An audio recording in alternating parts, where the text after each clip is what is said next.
Boa noite, meninas. Estamos aqui reunidas mais uma vez em nome de Jesus para meditarmos no livro de Deuteronômio. Estamos no capítulo 22. Temos visto que o próprio Moisés, ele tem esmiuçado a lei, os mandamentos, os 10 mandamentos, ele tem esmiuçado para que Israel fosse doutrinado dentro da palavra de Deus, como ele deveria se portar, como ele deveria reagir dentro dessa nova terra que ele está adentrando, né? Assim que ele tomar posse da terra prometida.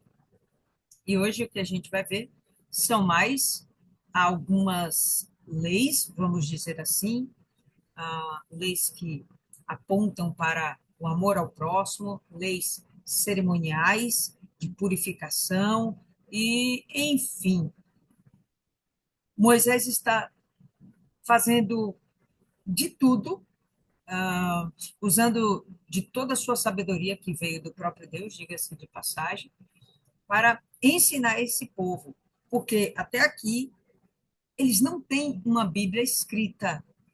Então, esses ensinamentos, eles são transmitidos de uma forma oral. Então, ele está replicando algo que ele já falou no passado, ele está aqui replicando, mas isso ainda não está devidamente escrito.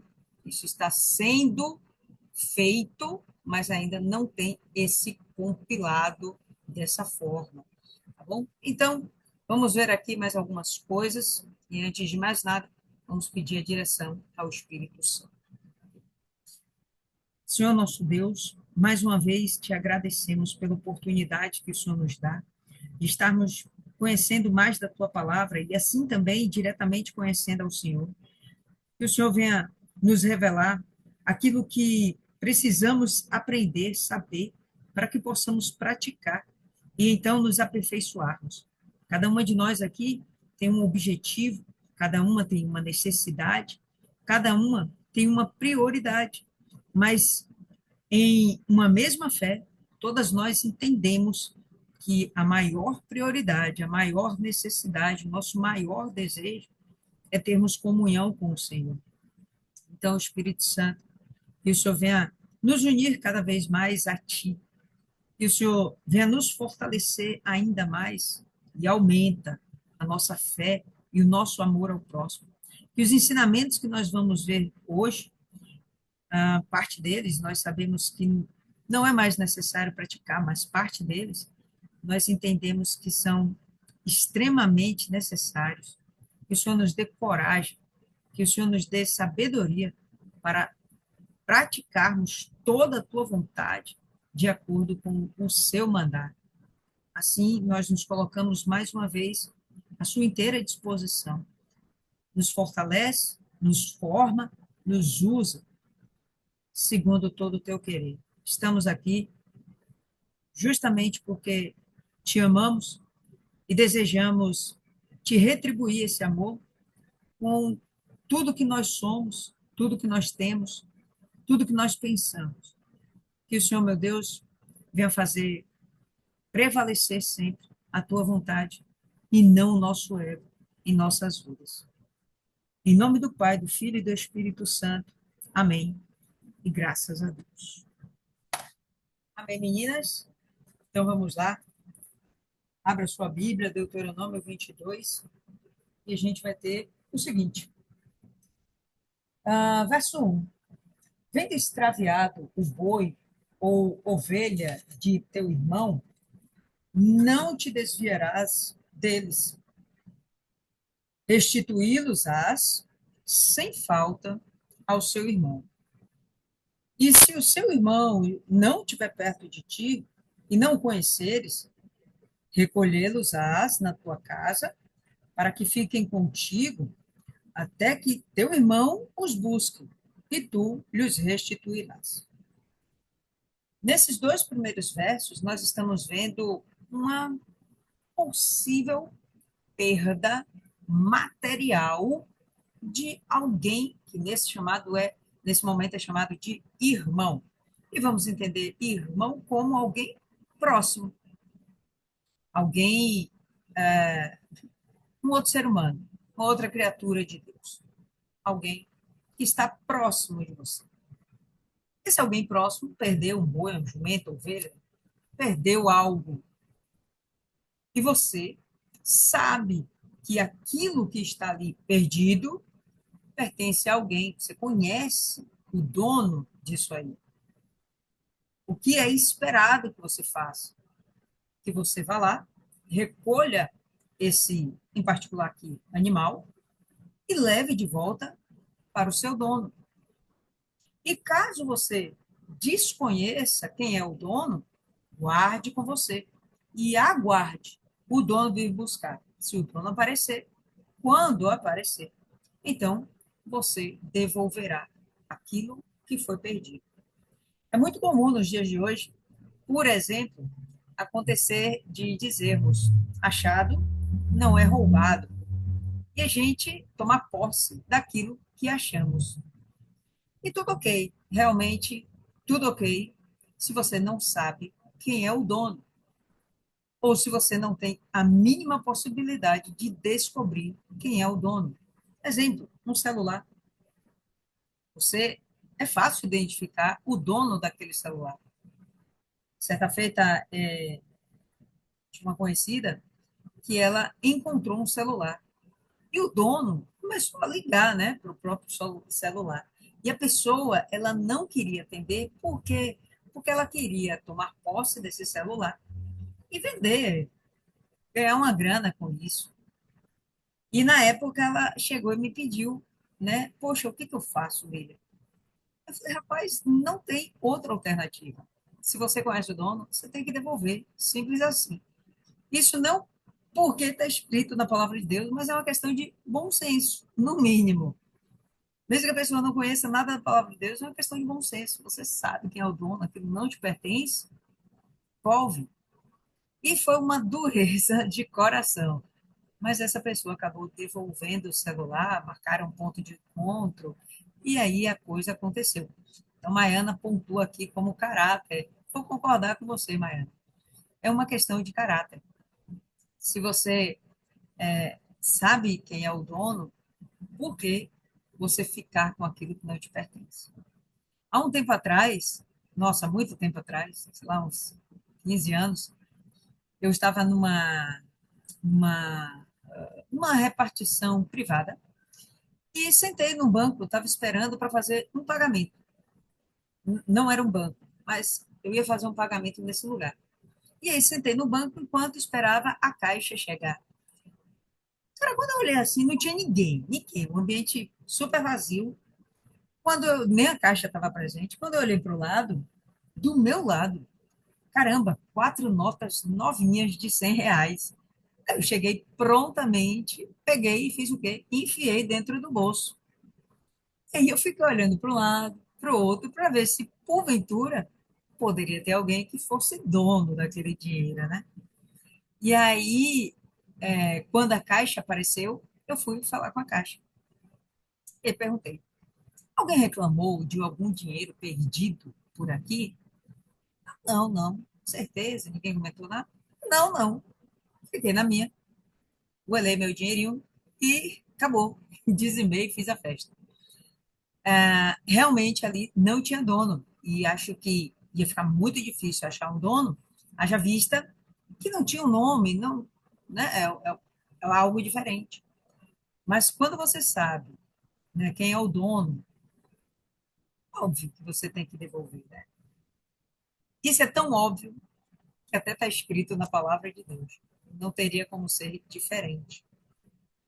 Fala, Maiana. Hoje eu estava ali com o pessoal e todo mundo lá na gandaia, eu sentada, porque eu só fui para cumprir minha palavra com o menino que eu prometi. Aí do nada eu olho para o chão, tá um celular. De início eu achei que era o meu, a capa encardida quase igual. Não é que é encardida, é uma cor de encardida. E eu ainda fiz o favor de riscar a minha. Então eu não posso ver uma caneta e algo para riscar. Aí eu peguei, olhei assim, aí eu vi o menino de Fernanda, aquela EVG. Aí eu peguei, cliquei na tela e pedindo a Deus, eu falei, tomara que não seja, tomara que não seja. Aí eu peguei, olhei e falei, ó diabo, você não vai, não venha não. Aí eu olhei, vi que tinha a foto dela e do menino, aí eu peguei, cheguei nela, eu falei, ó, a primeira vez eu tô te devolvendo, da segunda vez eu não vou, porque aí já é desleixo seu. Aí ela olhou e riu, eu falei, eu sei que tá lascado, mas ainda dá para aproveitar. Aí fiquei rindo, mas lógico que eu não vou fazer isso, porque é uma questão de princípio. Eu fui criada sabendo que não é meu, não vai me fazer, não vai me trazer benefício nenhum. É dos outros, é como se fosse roubo, porque ainda que eu tenha achado, mas apareceu o dono, é obrigação devolver. Eu não fui criada desse jeito.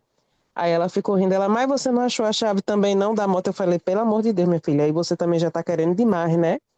Aí ela pegou e ficou rindo. Ela, não, foi porque Davi, o problema é seu, vai procurar suas coisas. Então, olha como você falou, e eu acredito que é muito provável que todas nós temos passado por essa experiência.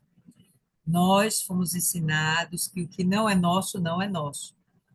Necessariamente, esse é um princípio de integridade moral, de caráter, de honra.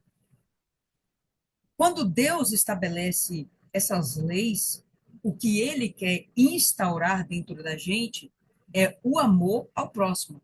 Não é apenas uma ética e uma moral, é realmente um envolvimento, uma empatia. Não estou falando de intimidade, mas é você ter uma preocupação com aquela outra pessoa. E isso é um ato de amor. O que vai ficar um pouco mais evidente nos próximos versos. Olha só como está. Assim também farás com o seu jumento, e assim farás com as suas roupas, assim farás também com toda coisa perdida, que se perder de teu irmão, e tu a achares, não te poderás omitir. Se vires o jumento que é de teu irmão, ou o seu boi, caídos no caminho, não te desviará deles. Sem falta, o ajudarás a levantá-los. Por que esse boi, por que esse jumento estaria caído no caminho? Provavelmente sobrecarga, cansado. E o animal foi lá, caiu, não suportou. Você não vai fingir, olha só, você não vai fingir que não viu. Você não vai dar as costas para essa situação.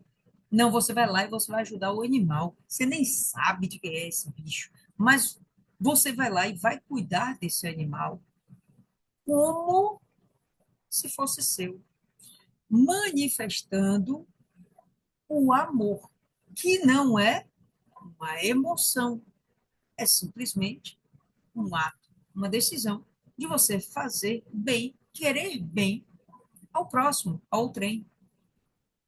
Então, o que nós aprendemos, cada um de nós aqui, com certeza aprendeu isso como princípio de caráter, Deus está ensinando aqui como uma prova de amor, que deve ser, inclusive, estimulada e praticada, certo? Deve ser estimulada e praticada. Uma vez, houve um jovem, de alguma forma eu ajudava esse jovem, e ele era muito próximo de mim, eu amava aquele moleque, mas, enfim, ele acabou se envolvendo com uma situação desagradabilíssima. Ele estava na escola e o diacho da escola tinha uma câmera, uma não, várias, mas enfim, uma em especial, que filmou o momento em que ele encontra um celular e fica claro que aquele celular acabou de ser esquecido por uma menininha, uma coleguinha lá. E ele foi, pegou, botou no bolso e seguiu. Ele sabia de quem era. Como na hora eu era responsável por esse jovem, eu fui chamada na escola. E aí o que falaram para mim foi mostrando o vídeo. Na época eu fiquei estarrecida, porque o moleque nasceu na igreja. E eu pensei, nossa, como pode? E eu sabia que a mãe dele os pais, a família. Eram pessoas de bem, são pessoas de bem. Mas aquilo ali, é como Maiana falou, é um desvio de caráter. Ele sabia quem era o dono, se apossou. E ali você pode observar, extrair da conduta dele a falta de empatia pelo próximo, falta de amor pelo próximo, e o desvio de caráter daquele negócio do jeitinho brasileiro, de ser espertinho, de se aproveitar das pessoas, algo que está encarnado na nossa cultura, diga-se de passagem, né? É legal você tirar vantagem em cima das pessoas dentro da nossa cultura. Porém, isso de verdade, aos olhos de Deus, não é algo bom. O que Deus está falando aqui, esse primeiro até o quarto versículo, ele está dizendo: ame o seu próximo como a ti mesmo. Era uma lei que já havia sido enunciada, Moisés já havia ensinado sobre isso.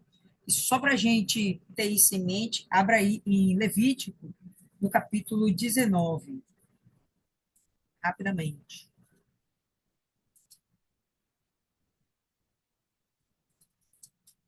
Levítico 19, no verso 18.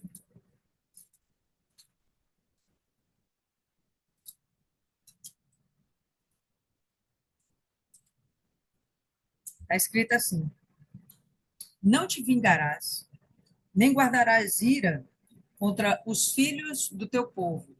Filhos do teu povo é seu irmão, né? É seu povo. Mas amarás o teu próximo como a ti mesmo. Eu sou o Senhor. Então, esse é um mandamento que está dentro da lei mosaica. É fácil entender isso? A gente acabou de ver isso na lei mosaica, Levítico. Concorda? Ok. Vai aí agora para Mateus, no capítulo 22, uma passagem também bem conhecida de nós. Mateus 22.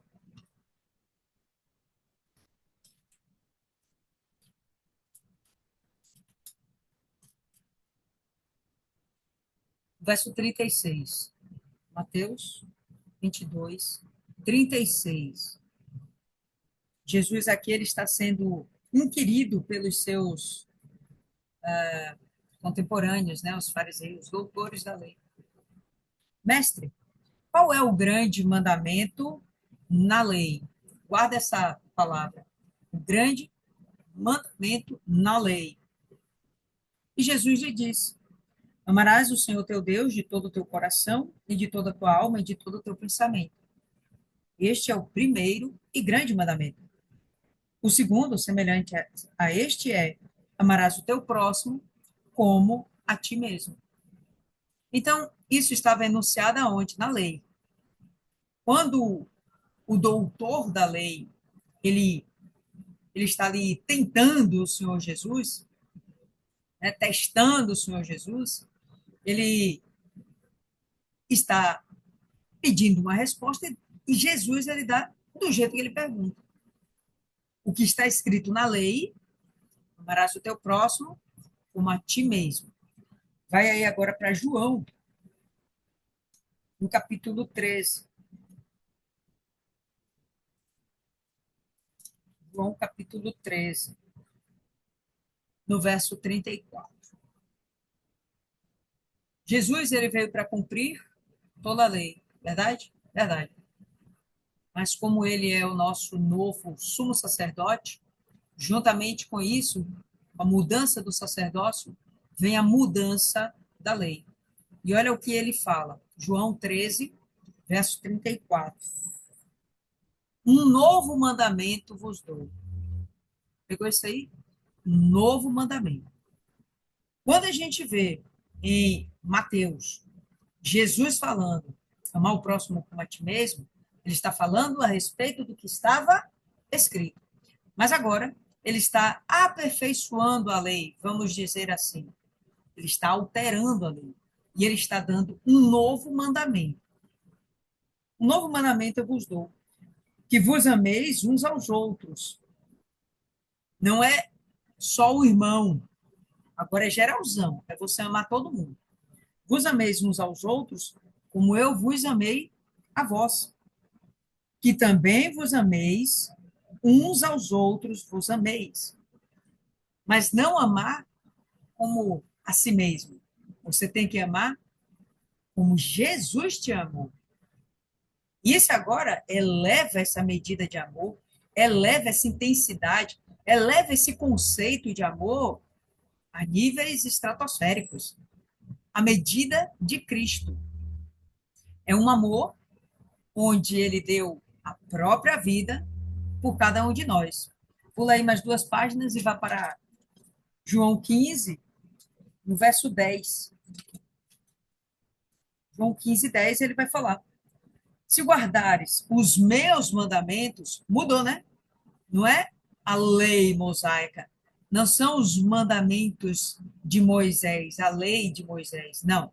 Agora são os meus mandamentos. As pessoas, às vezes, não têm essa consciência que existe o Antigo Testamento e a lei mosaica, que é chamado de a lei e os profetas, e depois de Jesus existe o Evangelho de Cristo, que é uma nova lei. É uma nova lei, um novo mandamento. E ele vai falar aqui, ó, se guardares os meus mandamentos, permanecereis no meu amor.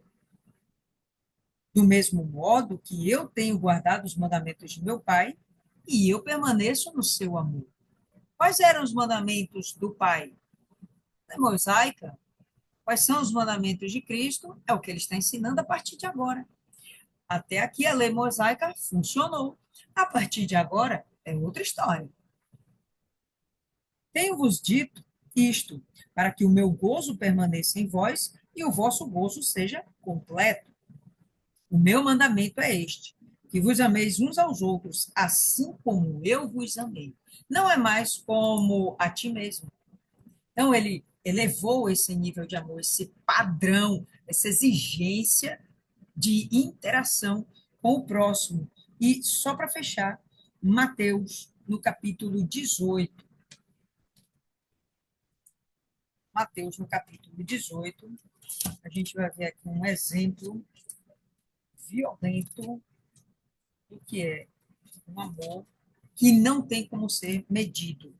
Então, para sermos objetivas, a gente vai para o verso 33, Mateus 18, verso 33. E a gente vai ter aqui, ó, não devias tu, igualmente, ter compaixão do teu conservo, como eu também tive misericórdia de ti? Então, a mesma coisa. O amor, ele tem que ser na medida de Cristo. Nós devemos amar ao próximo como Cristo nos amou. Você acha que Deus acharia alguma coisa nossa perdida, ele não nos restituiria? Quando ele nos vê perdidos, ele não vai em busca da gente? Quando ele vê que a gente está se perdendo, perdeu a razão de viver, ele não nos devolve tudo isso? Então, esse nível de amor, de você querer cuidar da pessoa, de você querer realmente fazer com que ela esteja plena, bem, isso aí é o que Deus exige de nós nos dias de hoje.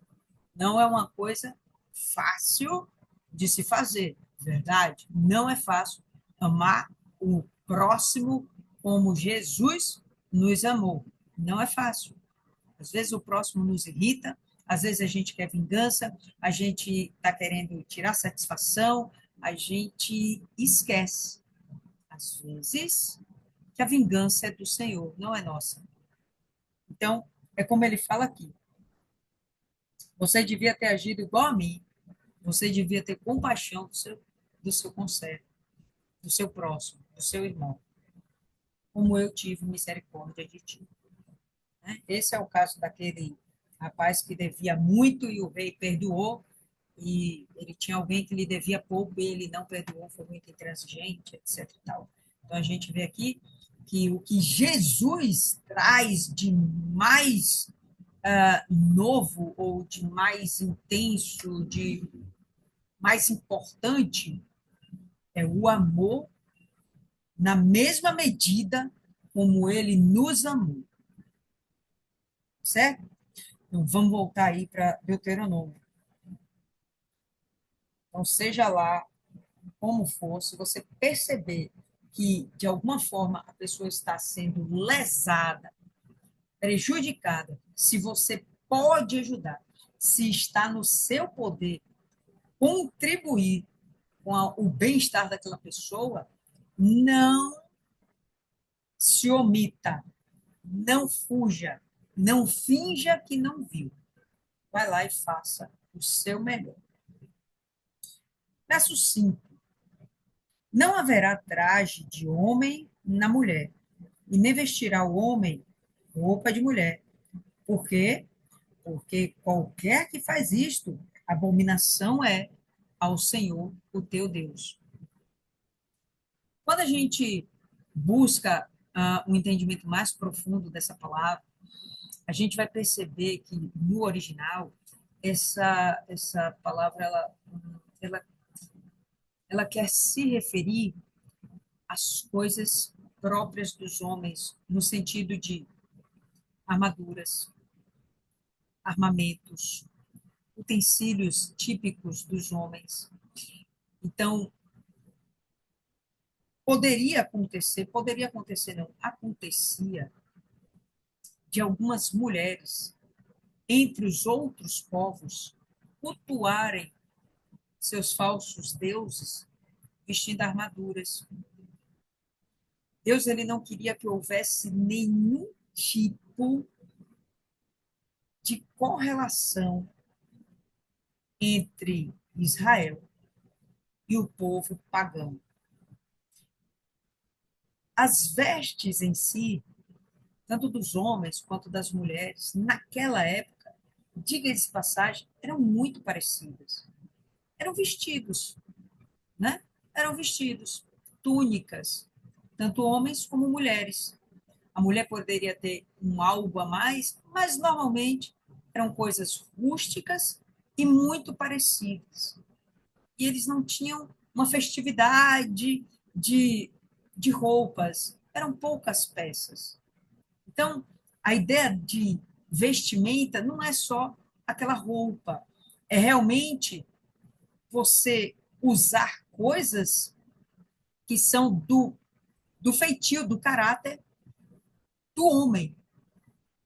Quando Deus vai lá em Gênesis e diz, Deus fez homem e mulher, ele está deixando claro que são coisas distintas. Quando ele fala dos animais, ele fala de macho e fêmea, já apontando que tem distinção, cada um com o seu papel.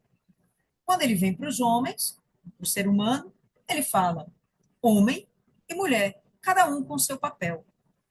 Dentro dos seus papéis, podem haver vestes específicas, como, por exemplo, o homem vai para a guerra, ele vai com armadura. Por que a mulher vestiria uma armadura? Por que essa inversão de papéis? Primeiro, poderia parecer com povos pagãos, e segundo, está desrespeitando uma hierarquia espiritual que o próprio Deus determinou. Isso aqui vale a pena a gente conferir. Dá uma olhada aí em 1 Coríntios, no capítulo 11. 1 Coríntios 11, já abriu? Rapidinho. Verso 3. Abriu? Verso 3.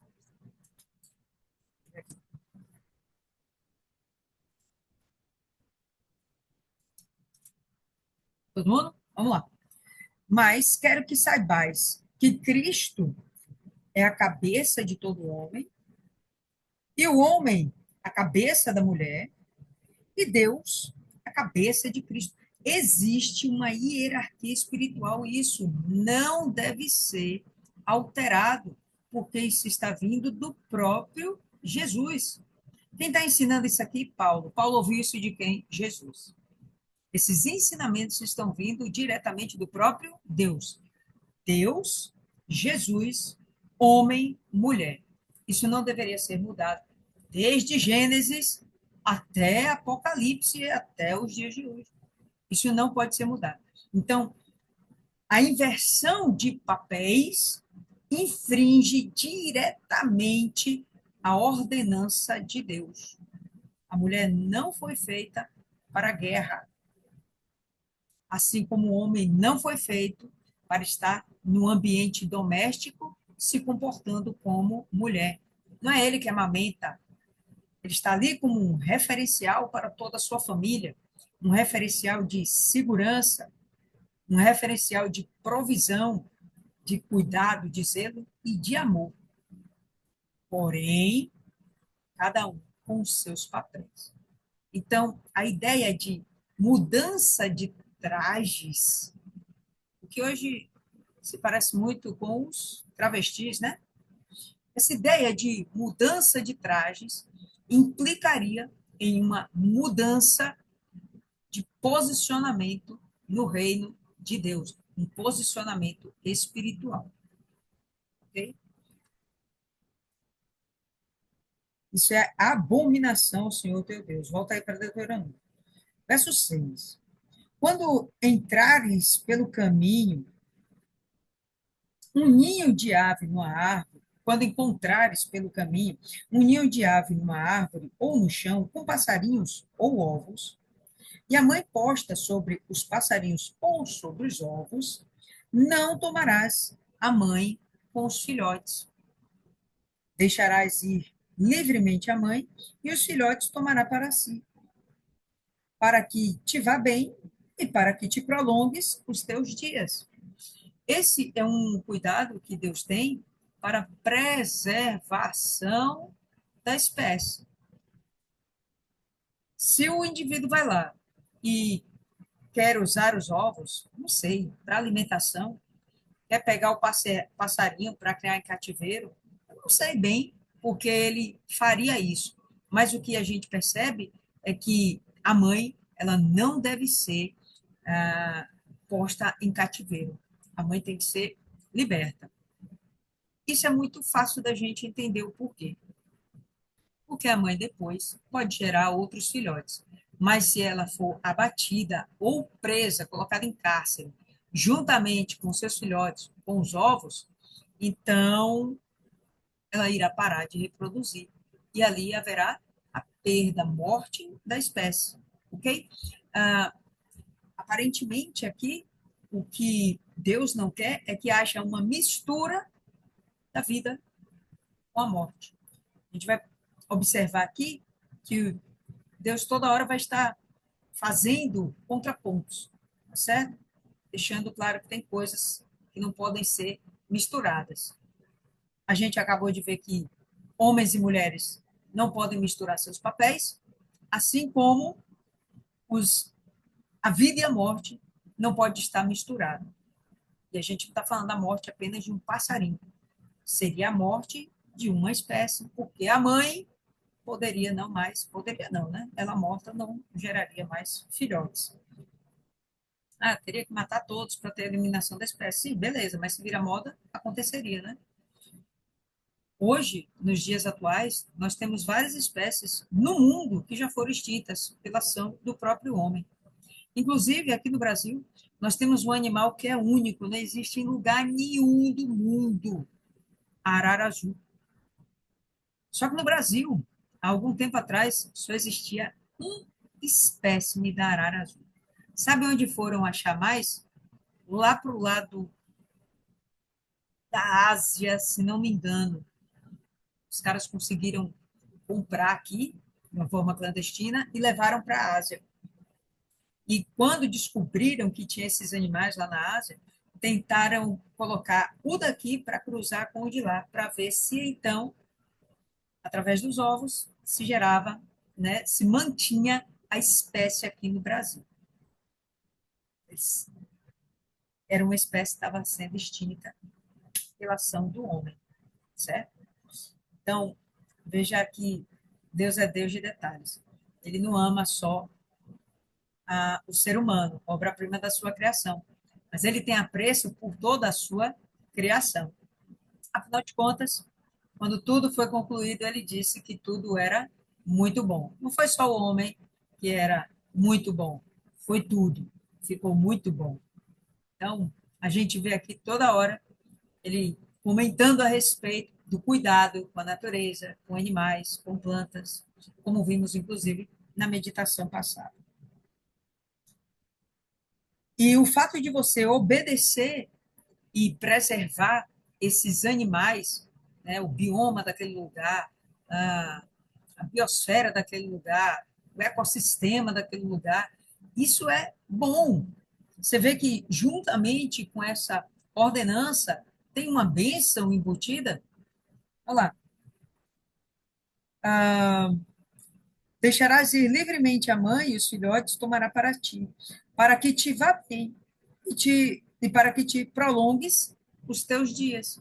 Então, se você cuida bem da natureza, é óbvio que até a própria natureza, porque a gente se nutre da natureza, né? Da criação de Deus. Se a natureza é preservada, isso permite a longevidade do ser humano. Imagina uma terra seca. Não tem como plantar, não tem como cultivar, não tem como ter vida ali. A pessoa vai morrer porque vai comer o quê? Ah, não, vou comer carne do boi. O boi vai comer o quê? Então, é muito comum a gente ver aqui no Nordeste, né? Nós temos aqui o polígono das secas no Brasil.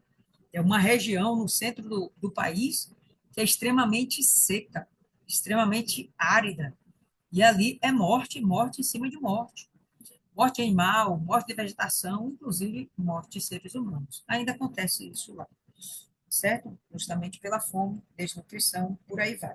Se cuidar bem do ambiente, isso vai ser positivo para a manutenção da espécie humana em paz. Quando edificares uma casa nova, farás um parapeito. Eles estão perto de entrar numa terra nova, né? Entrando na terra nova, eles vão construir, correto?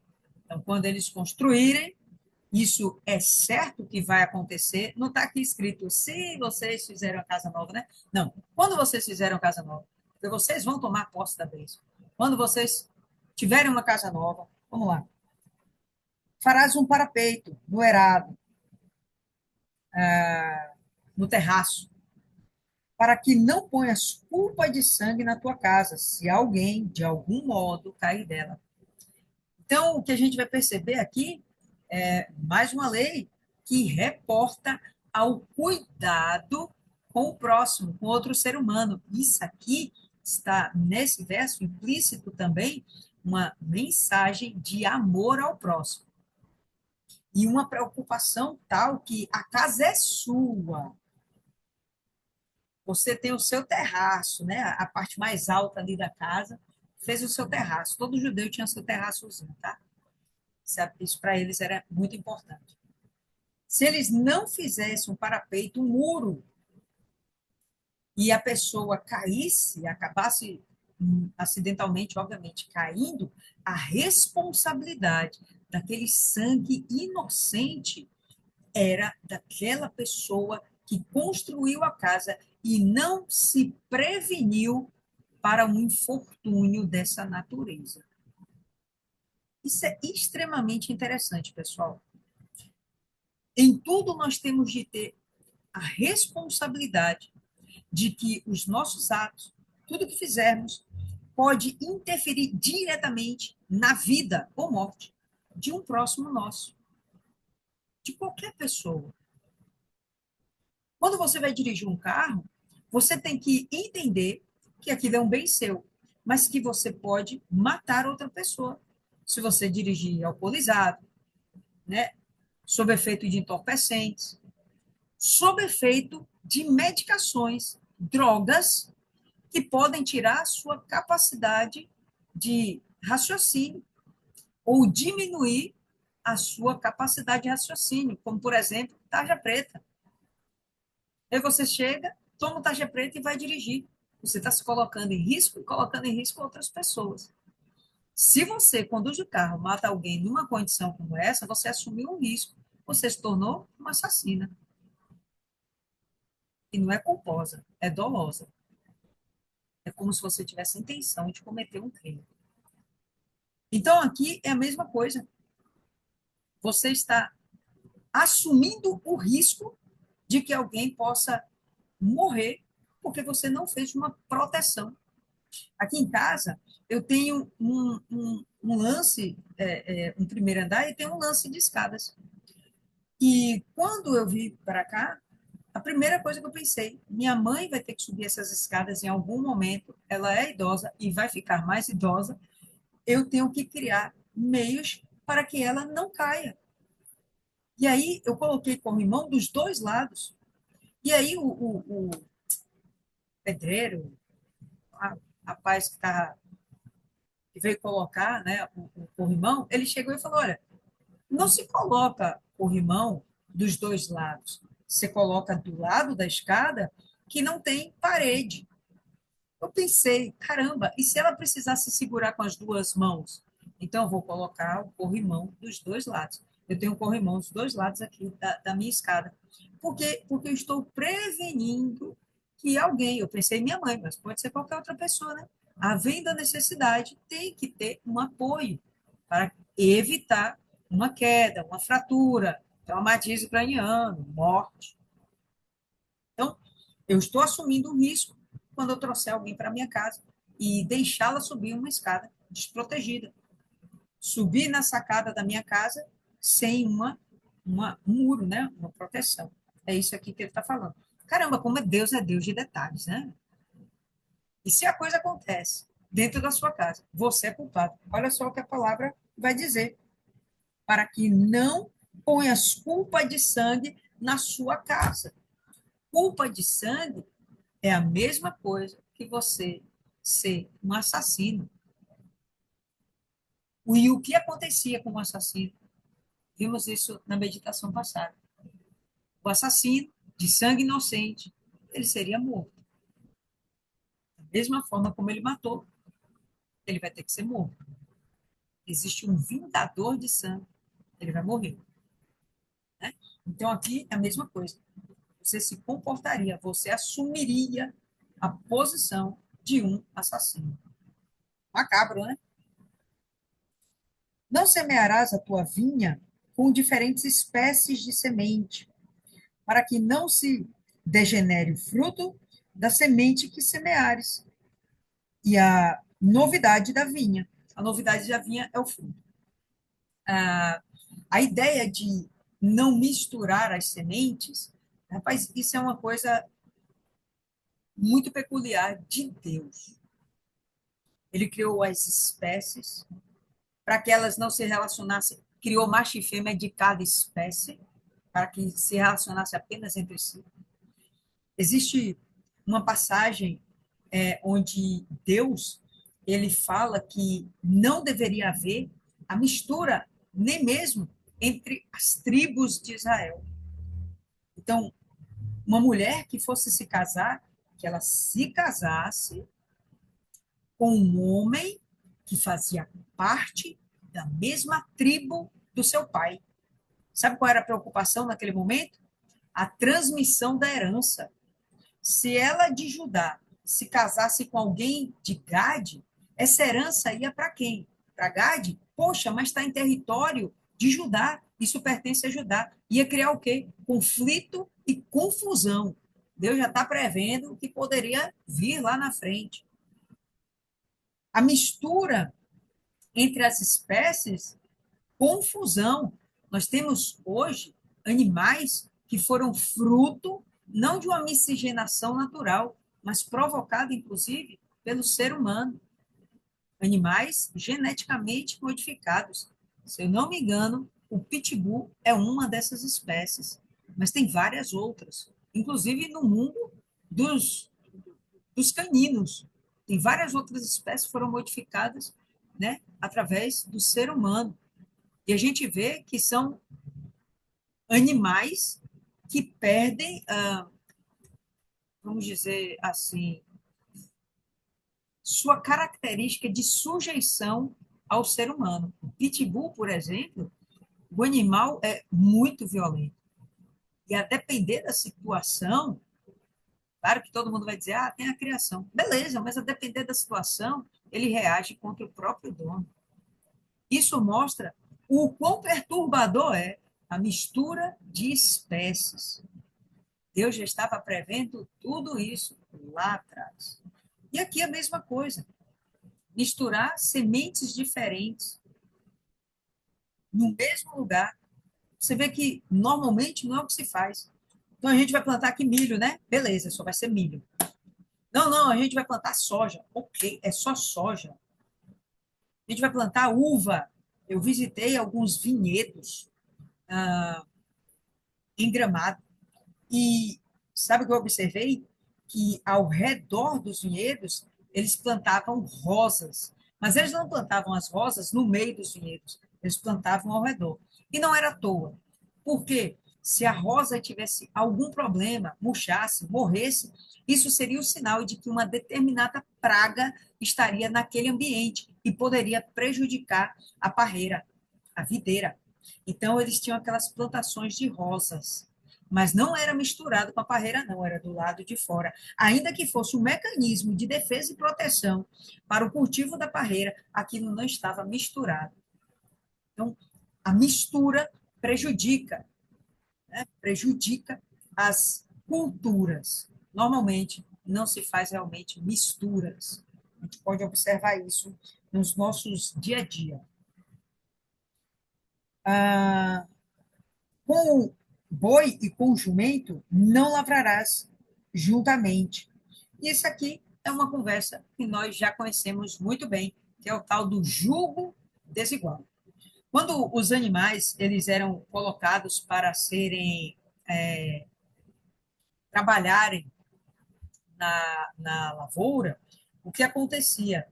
Eles, obviamente, o ser humano muito sábio ia lá e fazia o quê? Pegava o animal e usava para fazer o arado. Vocês vão ver aqui, ó, que o homem está segurando uma determinada peça, é o arado. Com isso aí, ele vai furando o solo. Nesse rasgo no solo, ele vai colocar sementes. Ou ele vai rasgando o solo apenas para oxigenar a terra, para passar por ali algo que vai nutrir a terra. E também para que seja feito naquele vínculo a semeadura. E quando ele fazia isso, o solo muito duro, a força do homem não seria suficiente. O que, é que o homem faz? Usa os animais, ou pelo menos usava. Hoje em dia a gente tem máquinas que fazem isso, né? Mas vamos lá. Nesse momento, os animais. E os animais, eles eram conectados através dessa haste aqui, ó. É chamado de jugo. É isso aqui que é o jugo. E imagina um boi que tem uma força muito maior que a do jumento. Não é difícil de imaginar que um desses animais vai sair severamente machucado e o outro vai sair machucado. Um tem um ritmo e uma força, e o outro tem outra, vai ser carregado. Então, olhando para o lado natural dos animais, da preservação dos bichinhos, do cuidado com os bichinhos, isso não poderia ser feito, porque certamente o jumento ia se lascar. E não significa que o boi ia ficar isento, porque eles estão conectados aqui, ó. Não é só o jugo que passa por cima, não. Mas existe aqui tem um nome, canga. Existe aqui uma canga que é como se fosse um anel segurando o pescoço deles. E certamente eles, em jugo desigual, no momento em que eles estivessem se movimentando, um ia puxar o do outro de uma forma que eles iam se machucar. Um ia ficar muito machucado e o outro ia ficar só machucado e outro. Não ia acontecer a mesma eficácia de trabalho. Bom, o trabalho ia ficar travado, ia ser uma confusão. Misturas não funcionam muito bem. Você vai observar aqui que ele vai falar mais sobre misturas. Deus, ele não gosta muito de misturas, certo? Vamos lá. Então, a ideia do jugo desigual é muito fácil da gente compreender, tá certo? Quando Paulo traz, inclusive, esse conceito de jugo desigual, não se coloca em jugo desigual, de não haver mistura entre cristão e incrédulo. Vai dar problema. Os dois vão sair machucados, mas um sempre vai sair muito machucado. Normalmente é o cristão que sai muito machucado. Porque o cristão ele tem todo um código de ética, de moral, de civilidade espiritual. Ele vai guardar para si, às vezes, o ensejo, o desejo de vingança, por exemplo, enquanto o incrédulo vai simplesmente meter a mão, vai agredir, vai falar palavras que não deve, vai trair, vai fazer um monte de coisa. O julgo desigual, espiritualmente falando, é muito mais pernicioso, perverso, né? É um, causa um prejuízo muito maior, inclusive, do que o julgo que estamos falando aqui do boi e do jumento, certo? Não te vestirás de diversos estofos de lã e linho juntamente, estofos ou tecidos. Ele não está falando que você não pode usar peças distintas de materiais distintos. Ele está falando de uma única peça contendo materiais distintos, né? No caso aqui, a lã e o linho, juntos, né? Não te vestirás de diversos tecidos juntos, uma mesma peça. Nos dias de hoje, nós temos várias peças de roupa que conjugam vários tipos de tecidos, inclusive tecidos sintéticos, ou tecido como algodão, tecido como linho, que já são naturais, né? Enfim, nos dias de hoje, isso é um problema? Está errado? A gente tem que abrir mão do nosso guarda-roupa? Como é que é isso? Não, nos dias de hoje, não. Porque para Israel, isso aqui era algo cerimonial, era algo ritualístico, para que não houvesse confusão espiritual. Não era porque as vestes iam ser ruins para serem vestidas, não, mas causaria confusão, porque os adoradores pagãos gostavam de misturar as coisas, de se empombar, de se emplumar e misturar tudo. O que Deus queria é que houvesse uma pureza e uma simplicidade. As vestes dos sacerdotes, inclusive, elas eram feitas de linho puro, não misturava com mais nada. Mas, enfim, nesse momento que nós estamos vendo, é uma ordenança cerimonial, ritualística, tá bom? Para os dias de hoje, por exemplo, é uma lei que não faz nenhum sentido mais. Tá? As outras coisas que nós vimos aqui fazem sentido até o dia de hoje. Julgo desigual, o amor ao próximo está funcionando. Mas essa é uma lei que não faz sentido nenhum mais para os dias de hoje. Franjas porás nas quatro bordas da tua manta, com que te cobrires.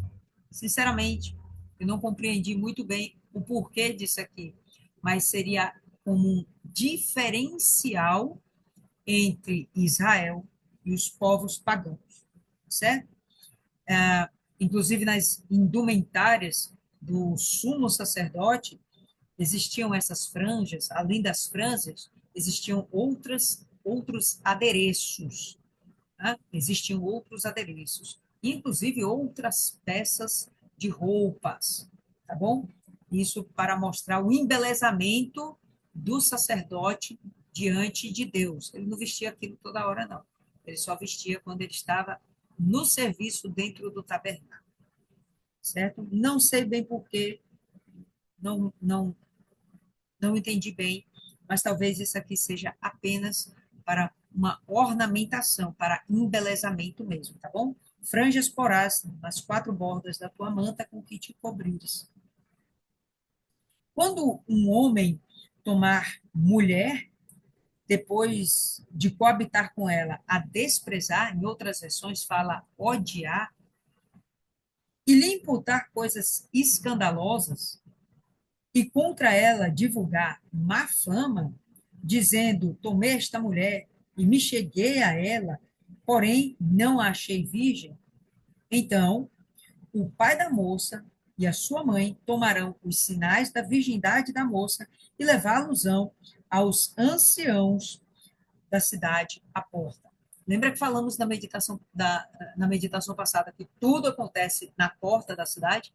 É ali que todo mundo passa. É ali que os sacerdotes, os juízes se encontravam, né? Não bem os sacerdotes, nem os levitas poderiam estar ali e os juízes, os anciãos, os comerciantes, tudo acontecia na porta da cidade. Então, quando algo era para se fazer notório, para que todo mundo soubesse, ia na porta da cidade para falar, ó, fulano é um criminoso, ou fulano não tem culpa. Era na porta da cidade que acontecia, tá? E nesse caso aqui em particular, o que que realmente está acontecendo? Eu vou ler na versão King James, ela é um pouquinho, eu achei que ela é uma versão um pouco melhor para falar desse verso. Se algum homem tomar uma esposa e entrar a ela e a odiar, a ideia do entrar a ela é o mesmo coabitar, é a prática do sexo, tá certo? E a odiar, e tiver oportunidade de falar contra ela, e lhe trouxer má reputação e disser, eu tomei esta mulher, e quando me cheguei a ela, descobri que não era virgem, então o pai da donzela e a sua mãe tomarão e apresentarão os sinais da virgindade da donzela aos anciãos na porta junto à cidade, ou na porta da cidade. Quais seriam os sinais da virgindade? Dentro do que eu pesquisei, só tem um sinal que poderia ser considerado plausível e eficaz, né, para resolver essa causa, essa questão. Era o lençol manchado de sangue. O lençol que o casal utilizou em seu primeiro ato sexual. Normalmente a gente diz que é na primeira noite, né? Mas sei lá, vai que ele casou de manhã, poderia ser que eles se encontrassem no meio da tarde. Enfim, seria o momento do primeiro ato sexual. Quando acontecia isso, o ímen da virgem rompia e, obviamente, haveria um sangramento. Esse sangramento ficava marcado no lençol, que deveria ser branquinho, e era guardado como um documento, uma prova de que aquela menina, aquela jovem, aquela mulher, ela tinha sido tomada por aquele homem na sua pureza, na sua virgindade.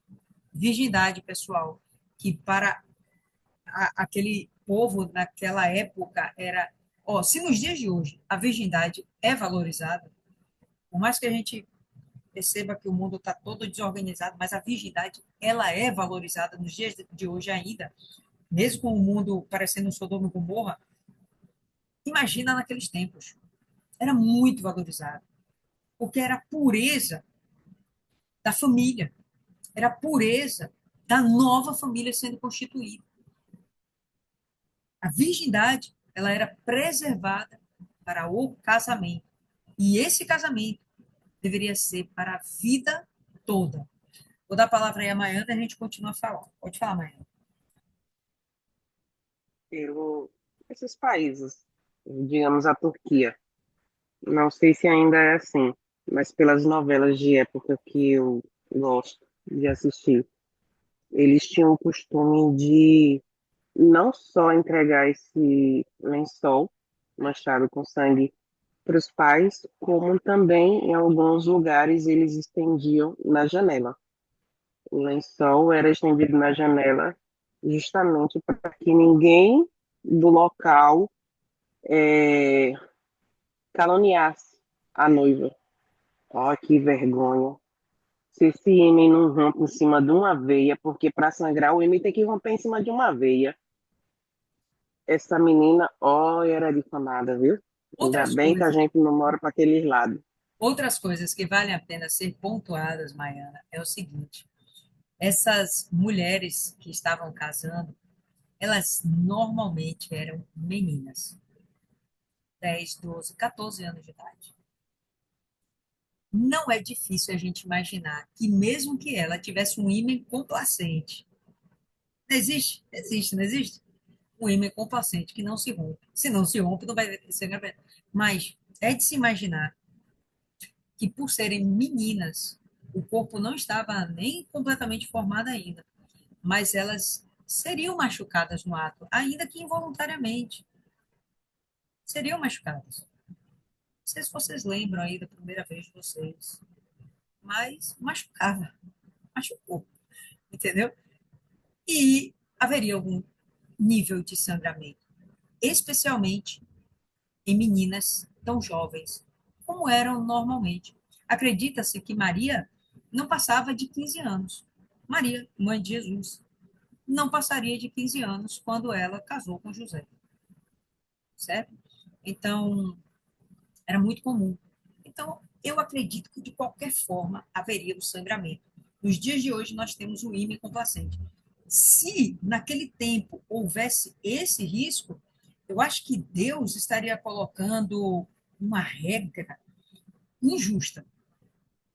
De alguma forma, aquilo ali teria de acontecer, porque a lei de Deus não é injusta. Então, haveria meios para isso acontecer. Mas, voltando aqui, então, o que acontece? Esse homem, por algum motivo, ele desejou desposar essa mulher. Por algum motivo, ele odiou essa mulher. Qual seria o motivo? Eu fiquei aqui pensando, por que que ele desejou? Ele queria ter essa mulher. Ele foi lá, buscou no pai, na mãe, ele catou aquela mulher para se casar. Né? Ele não achou na rua, na esquina. Não, ele desejou casar com essa mulher.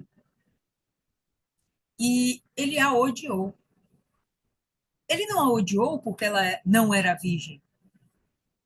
Houve algum outro motivo. Por quê? Porque os pais tinham prova de que ela era virgem. Os pais tinham prova de que, né, a coisa estava toda certinha. Ela estava com a sua pureza em dias. O que aconteceu para esse homem odiá-la? Né? Eu fiquei aqui pensando, por pura maldade, incompatibilidade de gênero, acabou que não houve o mesmo afeto por parte dela, ainda que aqueles casamentos não fossem por afeto, era por decisão. Sei. Mas esse homem decide que ele odeia e ele decide repudiar. Estava no poder do homem poder repudiar a mulher, desprezá-la e querer divorciar. Então ele ia lá e devolvia para os pais. Olha, essa mulher aqui é impura. Para ele devolver para os pais, tinha que ter um motivo. Ela adulterou? Não, ela não adulterou, mas ela já não era pura. Então eu não quero. Vai lá e devolve. Bom, vai ter consequências. Se ele estivesse falando a verdade, ok. Quem sofreria as consequências era a mulher. Se ele estivesse mentindo, ele que sofreria as consequências. A intensidade das consequências são questionáveis. Quer dizer, questionáveis é o nosso modo de ver. Mas a lei de Deus é perfeita, então não tem o que questionar, né? Vamos acompanhar aí o desfecho desse drama. E o pai da moça dirá aos anciãos: eu dei minha filha por mulher a este homem. Então foi algo legal, tá? Não, não foi de qualquer jeito. Foi um casamento planejado, pensado. As famílias estavam de acordo. Porém, ele a despreza. Alguma coisa aconteceu, o cara desistiu da história. E eis que lhe imputou coisas escandalosas, dizendo: não achei virgem a tua filha. Porém, eis aqui os sinais da virgindade de minha filha, e estenderão a roupa diante dos anciãos da cidade.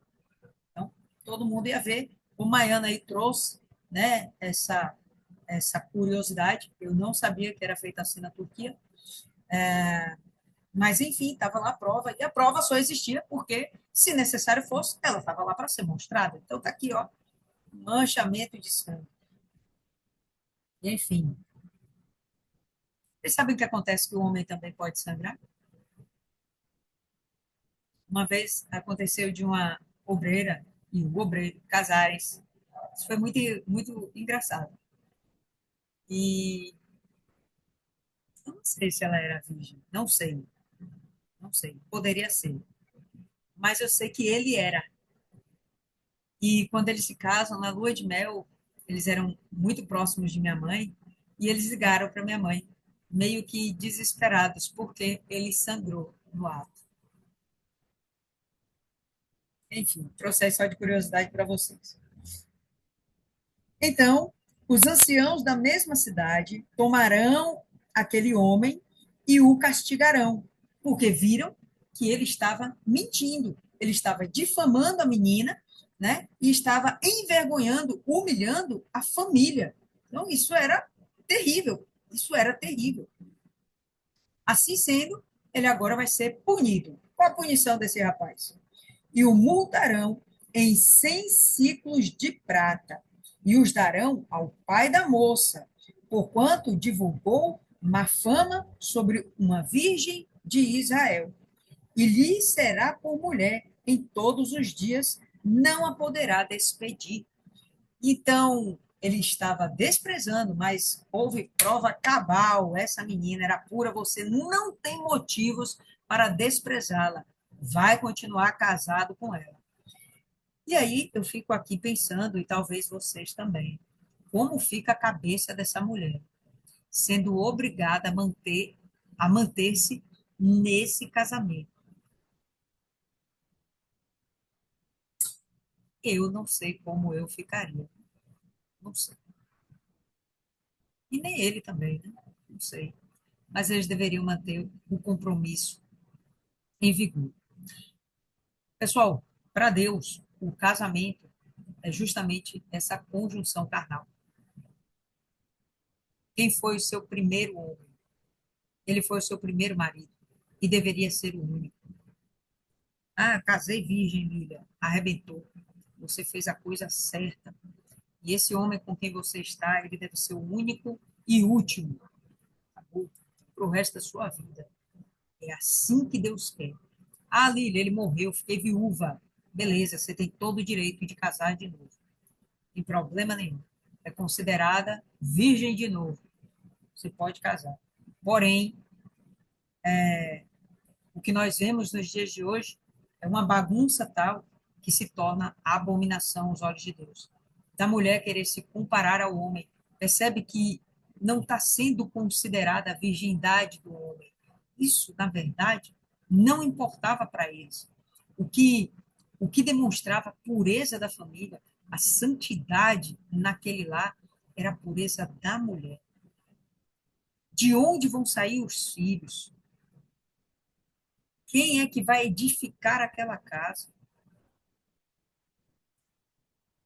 Era na mulher que estava concentrada a, a santidade daquele lugar, daquele local, daquela família.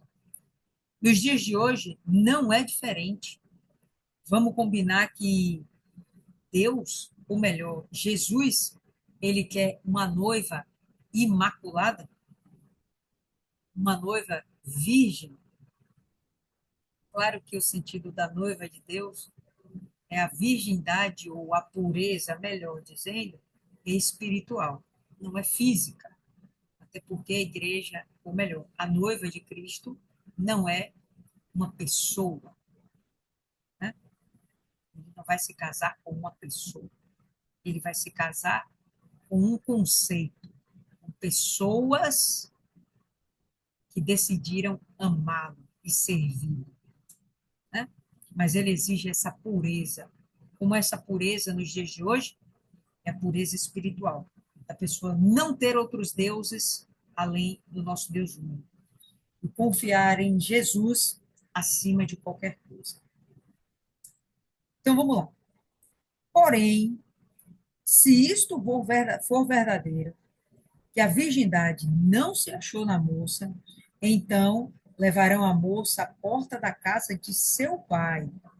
Vai sair da porta da cidade, agora vai para a porta da casa dos seus pais. E os homens da cidade a apedrejarão até que morra, pois fez loucura em Israel, prostituindo-se na casa de seu pai. Assim tirarás o mal do meio de ti. Que isso não fique como um modo, um comportamento aceitável. Então, para que fique registrado que não é aceitável que haja uma impureza nas filhas de Israel, essa daqui, que se corrompeu, que foi achada como uma prostituta, ela se deitou com outros homens.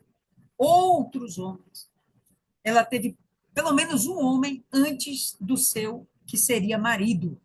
Só nisso aí ela já configurou prostituição. Então, ela deveria ser apedrejada para que nenhuma outra mulher pensasse em fazer algo parecido. E aí a gente vê o homem que mentiu foi multado, a mulher que mentiu foi apedrejada. Tamanha a importância da mulher. Isso não é machismo.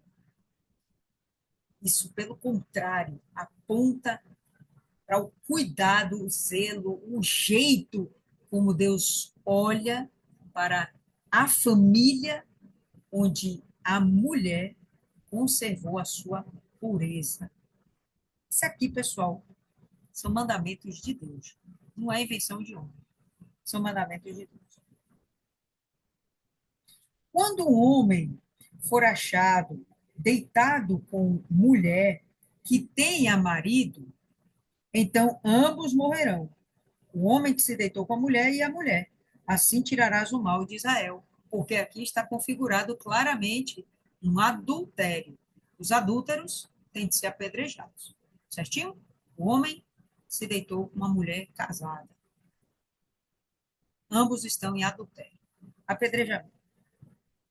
Para quê? Para que assim seja tirado o mal de Israel. A morte era para trazer purificação para Israel. Quando houver moça virgem, desposada, aqui na King James fala assim, se uma donzela que é virgem for prometida a um esposo, não significa que ela ainda esteja casada. Aqui na Almeida, ele já fala como se ela já fosse casada, né? Mas, enfim, aparentemente essa mulher, ela não é ainda casada, ela só é prometida, tá? Quando houver uma moça virgem desposada e um homem a achar na cidade e se deitar com ela, então trareis ambos à porta daquela cidade, tudo acontece na porta, e os apedrejareis até que morram. A moça, porquanto não gritou na cidade, e o homem, porquanto humilhou a mulher do seu próximo. Assim tirarás o mal do meio de ti. O que acontece? Nesse caso, a mulher poderia, ela está prometida, né? Ou, vamos lá, casada. Vamos considerar ambas situações, existe um compromisso. Tanto se ela estiver prometida, noiva, quanto se ela estiver casada. Então, é um compromisso. Ela já pertence a um homem. Ah, dentro da cidade, meu Deus, estamos falando de Israel. As cidades eram populosas. Israel reproduzia igual rato. Eles cresciam em número, que era uma coisa absurda. Eram abençoados. Isso não era coisa ruim, era propósito de Deus. Então, dentro da cidade, o que mais poderia acontecer é de ela dar um grito e aparecer alguém que a socorresse, ou pelo menos intimidar o cara e ele fazê-lo fugir, né? Mas o que acontece? Aparentemente, ela consentiu. É o que o verso quer dizer. Ela não teve uma reação de repulsa. Ah, não, Lília, mas ela poderia ter ficado petrificada, ela poderia ter ficado com tanto medo que não conseguiu reagir. Para Deus, isso aqui não vai rolar, não. Isso não vai contar como uma justificativa. Se você tem capacidade de preservar a sua vida, preserve. Se você está em seu poder preservar-se, preserve-se. Fala, Maiana. Eu pensei nas duas hipóteses. Essa daí que a pessoa não quis, ficou com vergonha, mas a primeira é, então nesse caso, significa que ela foi estuprada, porque Deus falou que ela poderia gritar. Se eu vou gritar é porque está sendo algo que eu não consenti. E mais na frente Deus vai falar a mesma coisa. Então, e mais na frente eu ainda pensei, abre brecha, porque ele fala, a gente vai chegar lá, né? Mas se ela poderia ter gritado, ainda que no momento ela ficasse com medo, ela poderia dizer o que aconteceu. Eu não sei, mas eu só quero saber. Era estupro?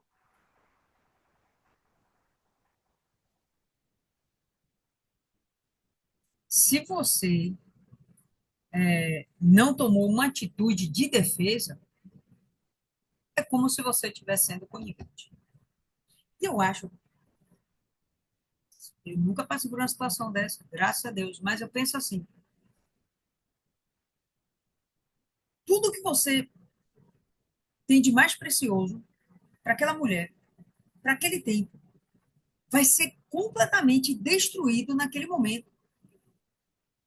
Será que você não tomaria atitude de socorro? Que eu vou perder meu casamento? Eu vou ser mal vista? Talvez ninguém mais queira casar comigo? Minha família vai me repudiar? Até explicar que tomada não é focinho de porco. Dentro da cidade, no mínimo que ela deveria ter feito é pedir socorro. Não pediu socorro, consentiu. Consentiu, adultério. Tá certo? Então, acaba que isso não vai ser configurado como estupro. Vai ser configurado, Não, não né, no caso da que ficou calada, eu digo no caso da que gritou. da, não, aqui gritou não, aqui gritou, a bichinha tá liberada. É o que a gente vai ver agora, né? Ah, e se algum homem no campo, olha só como ele faz essa distinção, Deus é Deus de detalhes. Ele faz a distinção. Na cidade, haveria muito mais chance da moça ser socorrida. Ela tinha que tentar. Já no campo, as chances de ela tentar e não ser atendida são muito grandes. Mas, se só ela tentar, já valeu, já tirou dela a culpa. Então, olha lá. Se algum homem no campo achar uma moça desposada e o homem a forçar e se deitar com ela, então morrerá só o homem que se deitou com ela. Porém, a moça não farás nada. A moça não tem culpa de morte, porque como o homem que se levanta contra o próximo e lhe tira a vida, assim é este caso. Então, o que aconteceu? O homem, ele derramou sangue inocente. Assassino. Assassinou a virgindade da mulher, a pureza da mulher, a reputação da mulher, né? Ele assassinou a alma da mulher, porque, pelo amor de Deus, passar por uma situação dessa não é moleza. Então, Deus entende que esse homem, ele está como um assassino. Como assassino, tem que ser apedrejado morto. A mulher, não. Mas só que ela vai ter consequências, não vai? Ela vai ter consequências. Se não, mesmo que não engravide, se engravidar pior ainda, mas vai ficar aquela mágoa, aquele sentimento por muito tempo. Só Deus mesmo para curar uma alma que passou por um evento desse. Eu já vi alguns testemunhos de pessoas que foram estupradas e que, através de Jesus, se reconstruíram, se recompuseram, que eu acho assim, fantásticos, entendeu? É uma coisa linda mesmo de se ver. Para mim, é uma das piores violações. Se você matar alguém, eu acho que não é tão cruel como você violar alguém, estuprar alguém. E não só mulheres, né? Crianças, homens. Homens são estuprados também. E diga-se passagem, as maiores denúncias, maior índice de denúncias são de mulheres estupradas. Porque os homens ficam com muito mais vergonha de se expor dessa forma. Eu fui estuprado. Então vamos lá. Pois a achou no campo. A moça desposada gritou, e não houve quem a livrasse.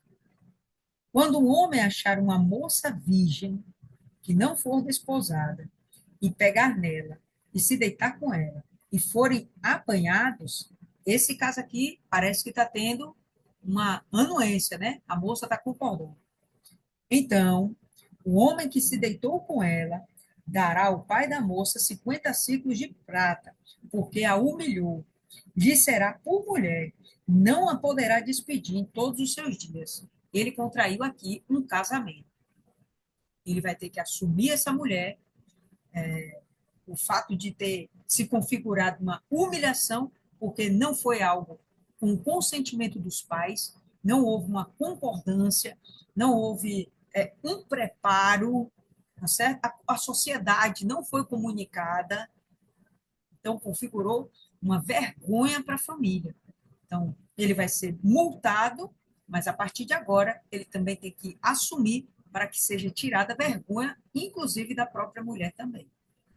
Então, agora eles estão casados, apontando mais uma vez que o ato sexual é que configura o casamento diante dos olhos de Deus.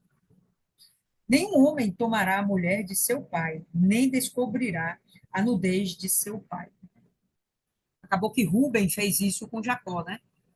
Rubem acabou se deitando com uma das mulheres de Jacó, uma das suas concubinas, e ele acaba perdendo a sua primogenitura por conta disso. Quando a gente vê Paulo lá em Coríntios, ele brigando com a igreja, porque a igreja estava consentindo de ter no seu meio um homem que deitou no leito do seu pai. Provavelmente, essas mulheres com quem esses homens se deitaram, esses filhos se deitaram, não eram com as suas mães, né? Eram mulheres ou concubina, ou uma segunda esposa, mas não necessariamente a mãe, né? Estar com a mãe já é macabro demais. Mas desonrar o pai também não é uma coisa legal, é muito macabro. Tá aqui que ele não poderá fazer isso, certo? E mais adiante a gente vai ver o que acontece com esses tipos de pessoas, certo? O capítulo de hoje é isso aí, pessoal. Para mim, vou compartilhar com vocês o que eu acho que fica muito mais algo que eu vou levar é justamente a ideia de amor ao próximo. Como Jesus me amou. Para mim foi o maior ensinamento que a gente vê nesse capítulo. Mas temos também a justiça de Deus sendo colocada, e eu vejo aqui o cuidado de Deus também com as mulheres. A gente viu isso na meditação passada, e a gente está vendo aqui, mais uma vez, exemplos de Deus cuidando, zelando pelas mulheres. Ao contrário do que dizem, né, que Deus é um Deus machista. Não. Tudo que ele está fazendo, até mesmo quando as mulheres aqui, algumas delas, acabam sendo apedrejadas, é para que sirva de exemplo para que as outras mulheres se mantenham em sua pureza, em sua castidade, para que ela mantenha a sua comunhão com Deus, para que ela mantenha a, a honra da família, né? Para que não haja bagunça por causa desse tipo de comportamento da mulher libertina, a mulher achar que pode se comportar como homem e ter vários parceiros. É por conta disso que hoje nós vemos famílias desestruturadas a rodo, filhos sendo criados por outros pais que não são seus pais, criados por outras mães que não são suas mães. Uma bagunça, onde Jesus entra e ele busca restaurar o equilíbrio, mas a maior parte das vezes, famílias desestruturadas, elas causam muitos males à sociedade. Bagunça, fere princípios divinos, os homens sofrem consequências terríveis. E fica aí para vocês, nós temos aí 2 minutinhos para trocar ideia. Deixa eu ver aí, Viviane, fala aí, Viviane.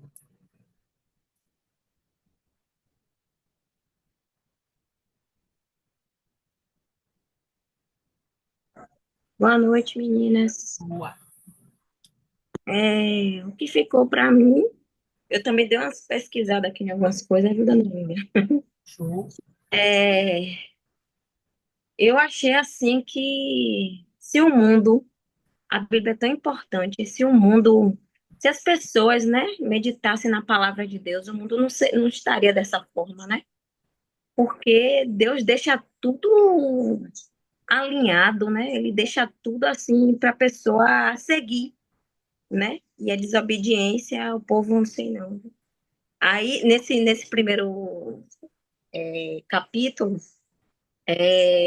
eu vi também que Deus se importa nas pequenas atitudes, né? Nossas, né? Do nosso dia a dia, como diz assim, para você não furtar algo que não é seu, não pegar algo que é seu, né? O respeito que você tem com o próximo. Então, Deus, ele, como é um Deus de detalhes, ele se preocupa com essas pequenas atitudes nossas, né? Do nosso dia a dia. Às vezes a pessoa fica, pô, Deus não me vê. Deus é o Deus que vê. Ele vê tudo, né? Também que minha Bíblia tem um nome aqui, acerca do que Deus perdeu, diversas leis, aí tá falando aqui, né? Que também a gente não deve ignorar a necessidade do próximo, né? Você tá vendo que aquela pessoa tá precisando, não ignore, você tem que ajudar aquela pessoa. A mesma coisa foi um capítulo aí que a gente meditou que falava também sobre isso. E também ele está falando aqui também da criação, né? Da criação, dos animais, né? Como Deus, ele é Deus de detalhes, Deus cuidadoso. Como a gente mesmo vê, né? Nos animais, os animais são puros. A gente olha para o olhinho do bicho, é uma pureza, uma coisa assim tão linda. Você vê Deus nisso, amor, cuidado, zelo, tudo isso. Vem falando sobre isso. E cadê aqui o último? Esse último aí, eu fiquei assim, que história, viu? E aí fala também a lei de Deus, né, dona Lídia? Aqui fala da lei de Deus, então fala muito de pureza e respeito. Tem que ter respeito para com o próximo, com aquela pessoa que você casou, né, que você escolheu. Então ele não teve respeito com ela. Ele não teve esse respeito. E a santidade, né, que nós devemos ter. Não santidade do casamento, mas santidade no nosso dia a dia para com Deus, né? Sede santo como eu sou santo. Então a gente tem que se santificar para Deus, para que nós possamos ser usados por Ele. Então, foi isso que ficou para mim. Fechou, dona Viviane. Dona Graziela, vamos ver se Graziela se manteve acordada. Descobri agora. Foi luta. Foi luta, mas ela ficou até o final, arrebentou. Diga aí, irmão, o que fica para Foi você. luta. E aí depois você já faz a oração final, que o nosso tempo está um pouco extrapolado. Tá sim. O que acontece? Nós foram tantas coisas, né? Foram tantos alimentos aí que a gente recebeu, mas o que marcou é que, assim, nós nascemos desde que houve lá o pecado, né? Lá no Jardim do Éden.